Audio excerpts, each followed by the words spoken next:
भाई लोग बड़े भैया विकास राव का एक तगड़ा लेवल का गाना जिसको बोला जाता है ना भाई, वही तगड़ा लेवल का गाना रिलीज हो चुका है, जो कि संघर्ष म्यूजिक हिट चैनल पर।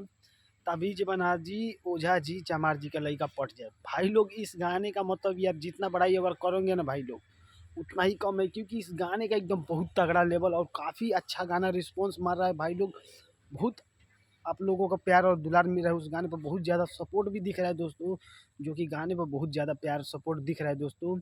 तो ऐसा कीजिए भाई लोग कि इतना गाना मार्केट में बज जाए ना और इतना एकदम धूम मच जाए कि वीडियो गाना आए आप लोगों के बीच और एकदम तहलका नहीं महा तहलका मच जाए, क्योंकि बहुत ब्रांड लेवल का गाना है दोस्तों। तबीज बना दी ओझा जी चमार जी का लइका पट जाए, बहुत ट्रेंडिंग टाइप का गाना है दोस्तों और अच्छा खासा रिस्पॉन्स चल रहा है भाई लोग। ये गाना बहुत तगड़ा लेवल का गाना है दोस्तों। तो दोस्तों जाइए सुनिए, एकदम ब्लास्ट नहीं एकदम ब्रांडेड सॉन्ग बना दीजिए, एकदम ब्रांड लेवल का। तो जाइए दोस्तों, गाना रिलीज हो चुका है तो जाके सुनिए और प्यार और आशीर्वाद इतना दीजिएगा दोस्तों, तगड़ा लेवल का और अच्छा अच्छा गाना है। तो बस दोस्तों सोचा कि क्यों ना आप लोग को अपडेट दे दिया जाए। तो दोस्तों कमेंट कीजिएगा ज़रूर। तो दोस्तों मिलते हैं किसी और न्यू वीडियो में। तो आज के लिए इतना ही। जय बाबा भीम अम्बेडकर साहिब जी।